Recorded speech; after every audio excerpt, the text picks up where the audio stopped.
Hey, salut à tous, on se retrouve aujourd'hui pour un nouveau bilan, c'est le mois de juin, donc on va voir tout ce que j'ai préco, tout ce que j'ai acheté en dehors des préco, donc qui est déjà sorti. On va voir la petite liste de lecture qui a été faite, les petits jeux vidéo qui ont été faits, parce que vous savez que je suis un grand lecteur de manga, de comics, et aussi j'adore jouer aux jeux vidéo, même si j'ai pas trop le temps malheureusement.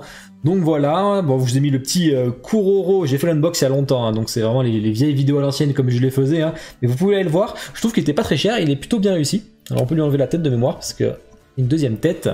Donc voilà, bah écoutez, comme d'hab, n'hésitez pas à liker la vidéo, à vous abonner et surtout à commenter la vidéo pour me dire, vous, qu'est-ce que vous avez précommandé ce mois-ci et surtout combien de préco vous avez fait, comme ça on pourra comparer et voir qui était le plus raisonnable. On va voir combien j'ai fait de préco ce mois-ci, on va voir qui c'est qui a gagné, donc n'hésitez pas à me dire en commentaire si vous avez gagné.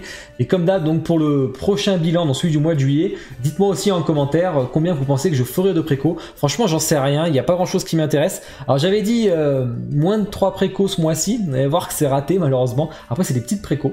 Donc ça c'est cool. En fait je pense que c'est même réussi, vous allez comprendre pourquoi.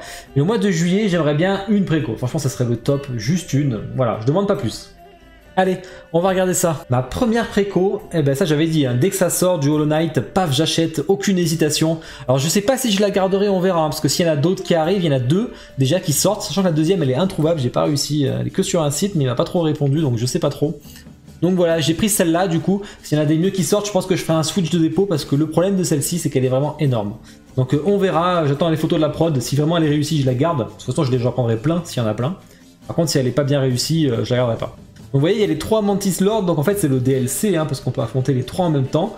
On voit que le Knight est mort parce que du coup il y a son ombre au-dessus. Attaque vers le bas pour ricocher sur les armes pour esquiver. Le problème c'est voilà, c'est le concept que je suis pas fan. En fait elle est très belle Je comprends le concept, mais j'aurais préféré qu'ils en... Déjà, c'est un jeu en 2D. Donc j'aurais préféré un personnage, la 3ème Mantis Lord sur le côté, quitte à qu'il y en ait 2 sur le même côté, voire une sur un des sièges derrière. Parce que là, le problème, c'est que c'est gigantesque. Je crois qu'on est à 66 de large, 40aine de hauteur et 50 de profondeur. Donc vraiment, c'est énorme. Après, ça va être beau, j'espère. En tout cas, j'aime beaucoup, surtout l'effet un peu fissuré sur son masque. Ça rend vraiment très bien, donc on verra. Ensuite que du Pokémon, c'est simple. J'aurais pas eu Hollow Knight, j'aurais fait que du Pokémon. Donc PPAP, on continue, j'ai pris la Ectoplasma Family d'ailleurs qui est en route au moment où je vous parle, elle est dans l'avion. Donc voilà, le petit PPAP Dracofeu, donc vraiment j'ai hâte, surtout qu'il n'y a pas les... il n'y a pas marqué Pokémon, il n'y a pas marqué évolution, et ça j'adore, surtout que les ex-studios qui sont très belles, mais qui sont introuvables et qui codent de fou, donc je me suis rabattu là-dessus, je suis très content. Alors là aussi, ça fait longtemps que j'en voulais. Alors moi je suis un gros fan de Voltali dans Pokémon. Et là il y a toutes les évolutions d'Evoli d'un coup. Mais vraiment elle est magnifique. Si vous voyez là le petit Noctali avec Mentali. On a le petit... je vais me faire insulter, je sais plus comment il s'appelle. Moi je dis Plantali parce que je me rappelle jamais. Donc comme c'est un Pokémon de type plante, tout ça lui va bien Plantali d'ailleurs. Je pense que même que si je rejoue je le rename Plantali dans le jeu. Ensuite on a le petit Pyroli, Voltali, Evoli. Vraiment ça rend bien. Après je sais pas cette image, alors il y a marqué photo non contractuelle en bas à gauche. Est-ce que c'est de la peinture phosphorescente sur les champignons? J'aimerais bien, à mon avis c'est juste l'effet pour faire beau malheureusement. Ensuite, un petit coup de cœur, c'est pas une préco, c'est un petit coup de cœur oui et non, parce que le Mewtwo est super bien fait, c'est toujours chez PPAP, par contre il y a marqué Pokémon cette fois-ci. Le Mew par contre il est pas très bien fait, il est très gros etc. Donc il y a eu 2 restocks. Donc stock magique, on sait comment ça finit. Elle est arrivée explosée, 3 casses, j'ai un œil de Mewtwo là, son stickers il est à moitié défoncé. Donc du coup je suis un peu emmerdé. Donc, je l'ai pris chez FNC Store, je l'ai recontacté de suite. Le lendemain ils m'ont remboursé, donc vraiment il n'y a rien à dire, l'intégrale, plus le frais de port. Et du coup comme mes revenus gratos c'est qu'il m'a pas demandé de la renvoyer, je vais la faire réparer. Alors la réparer je peux le faire, c'est 3 petites casses, franchement un coup de colle ça va. Le problème c'est qu'on verra la fissure. Donc là il faudrait repeindre. Là, je vais demander peut-être plutôt à un mec s'il peut me la réparer et repeindre, surtout que les yeux, par contre les stickers, on peut pas le réimprimer, donc il va falloir repeindre les 2 yeux du coup. Donc voilà, on est sur 4 précommandes, j'avais dit 3, finalement il y en a eu 4, j'avais dit 3 maximum. Après, il faut dire que la salle à mèche, elle est vraiment pas très chère, la Hollow Knight, elle est pas très chère non plus, un petit peu plus quand même. La Mewtwo, finalement, je l'ai eu gratos, donc elle compte même pas, j'ai envie de dire, je l'ai eu gratos. Et la Evoli, par contre, était un peu plus chère. Donc voilà, on va regarder tous les coups de cœur, et puis vous me dites bien sûr combien je ferai de préco en juillet. Alors ça, c'est le premier, un gros coup de cœur que j'ai eu. Je suis pas Évangélion, mais vraiment, je la trouve magnifique, de Prime One. Pour 70 cm, 79 cm, 2 versions, peinture phosphorescente, vraiment elle est magnifique, j'adore. Ensuite, My Chère Amie de Jimmy Palace en taille réelle, donc là c'est un truc de dingue, 210 cm, Elle fait 147 kg de mémoire ou 137, je sais plus. Moins de 200 exemplaires. Bon après voilà, 6855 $, plus un chip hyper important. Là faut s'y attendre. Bon, elle est déjà en rupture hein, bien sûr. Hein. Mais vraiment elle est très très bien faite. Hein. Ça marche très bien les mailles Shiranui. On se demande pourquoi d'ailleurs. C'est ironique. Hein. Voilà, c'est très sexy hein, forcément. C'est le personnage qui est comme ça. Mais ils l'ont bien représenté pour le coup.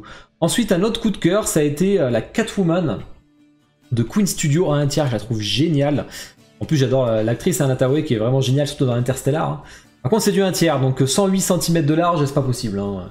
C'est vraiment trop grand. 3000 $, c'est trop cher aussi, donc la moto, elle a plus de 1000 $. J'ai vraiment du mal aussi. Hein. Après, il y a une version 1/6, donc j'aimerais bien voir ce que ça donne.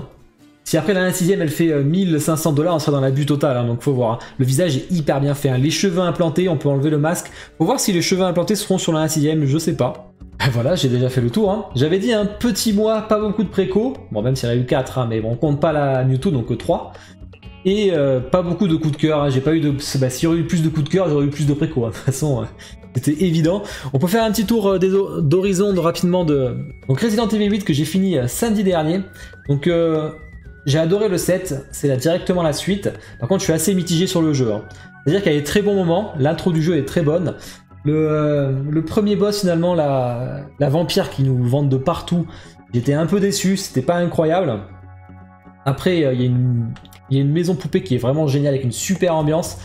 Un dernier niveau du jeu qui était vraiment nul, j'ai pas du tout aimé, très action, hein, vraiment orienté action. Par contre une fin du jeu qui rattrape complètement, a été excellente la fin. Et le boss final, franchement c'est un des meilleurs, je pense d'ailleurs c'est le meilleur boss de Resident Evil que j'ai fait. Hein.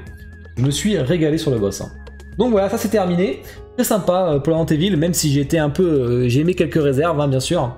Ensuite, en ce moment, je suis en train de faire forcément le DLC de Final Fantasy avec Yuffie. Donc ça, c'est cool. J'ai commencé il n'y a pas très longtemps, hein, je crois que je suis à 2-3 heures de jeu. Je vous en reparler sûrement dans le prochain bilan, du coup. Je vais attaquer Demon's Souls. D'ailleurs, la vidéo, elle sort à 10h, donc ce soir, j'attaque Demon's Souls Remaster sur PlayStation 5. Ensuite, qu'est-ce que j'ai lu? Alors, j'ai lu la fin de The Promised Neverland, et là, pour moi...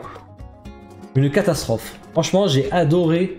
Je ne vais pas vous montrer, hein, pas vous spoiler. J'ai adoré le début, le premier arc. J'ai beaucoup aimé l'arc aussi. Je sais plus comment il s'appelle là, où il y a la chasse là dans un terrain de jeu là, qui était vraiment pas mal. Et après, c'est devenu. En fait, je pensais que c'était vraiment un CNN, mais après c'était nié que ça en pouvait plus. Il y a une avalanche de bons sentiments que ça en devient écœurant à force. Hein. Moi, ça m'a écœuré pour le coup. Hein. Pour ceux que ça gêne pas, vous allez vous régaler, je pense. Hein. Mais moi, ça m'a complètement écœuré. Donc vraiment, j'ai du mal.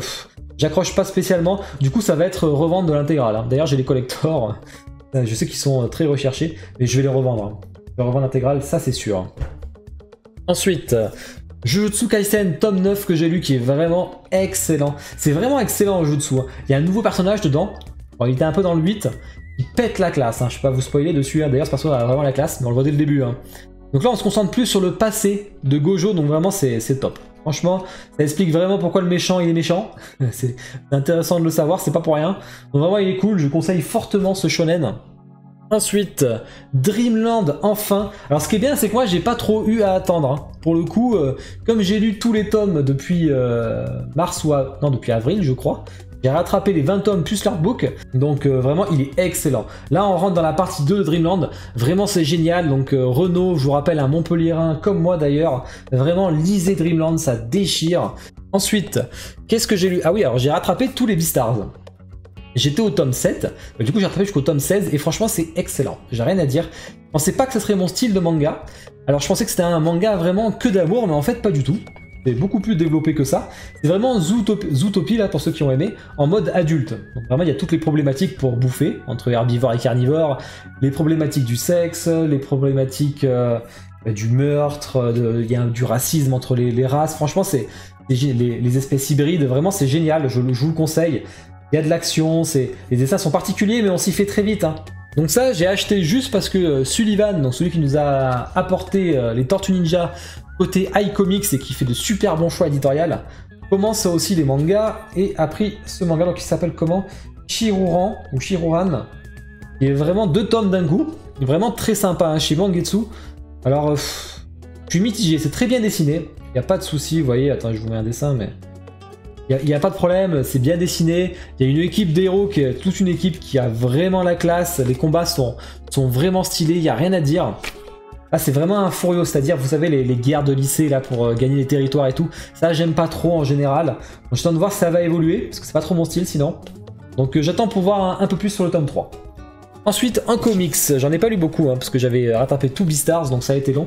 Lock and Key, alors j'en ai fait une mini critique hein, sur Instagram et sur Twitter, donc vraiment ça c'est excellent, j'adore Lock and Key. J'adore Lock and Key, le comics, hein, la série télé j'aime beaucoup moins. Là c'est beaucoup plus adulte, hein, je vous conseille fortement le comics, c'est en 6 tomes, il y a l'intégrale qui sort d'un coup.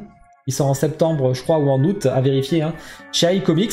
Et là, en fait, c'est un petit recueil d'histoires en plus pour développer l'univers. Il y a 3 histoires, 3 mini-histoires. La première avec un enfant handicapé, donc chez la famille Locke, mais bien avant dans le passé. Hein. La deuxième avec les malfrats qui s'attaquent à la famille Locke, c'est génial, c'est hyper drôle et tout, j'aime beaucoup. Et la dernière, on retrouve les héros principaux du comics. Par contre, c'est hyper court, donc là, il n'y aura pas grand-chose. Vraiment très bon comics, je vous le conseille si vous êtes fan. Et ma dernière lecture, c'est le Venom. Tome 4, alors c'est le meilleur run de Venom actuel, les 2 premiers sont géniaux, avec Knull, le dieu des symbiotes. Là c'était moins intéressant, parce que c'est une histoire one-shot sur la guerre des royaumes, donc un gros event Marvel qui a été fait. L'histoire est pas ouf franchement, mais c'est très bien dessiné par contre. Je vous montre quelques images. Vraiment c'est très bien dessiné, hein, y a rien à dire. Alors c'est un moment où il a plus son symbiote Eddie Brock, donc c'est plutôt pas mal ça. Par contre la deuxième histoire, elle est extrêmement violente, c'est la première page. Hein. Et elle se concentre sur Mania. Donc Mania qui a une partie de Venom quand Flash Thompson l'a sauvé. Et c'est hyper violent, c'est hyper dark, franchement cette histoire est vraiment géniale par contre. Elle est courte, mais du coup j'ai hâte de voir le tome suivant, le tome 5, parce qu'on va rentrer dans la période absolue de carnage qui commence en août chez Panini Comics. Donc voilà, j'espère que cette vidéo vous a plu. On se retrouve le mois prochain comme d'habitude. Et bon, après sur les actus fixes, les discus fixes, venez sur Twitch. Franchement, c'est ce qu'il y a de plus cool. GG au gagnant qui a gagné la statue. Pour l'instant, je sais pas, au moment où je tourne la vidéo, je sais pas qui c'est encore. Donc voilà, je vous laisse avec Kuroro. Puis je vous souhaite à tous une bonne journée, une bonne soirée. Ciao!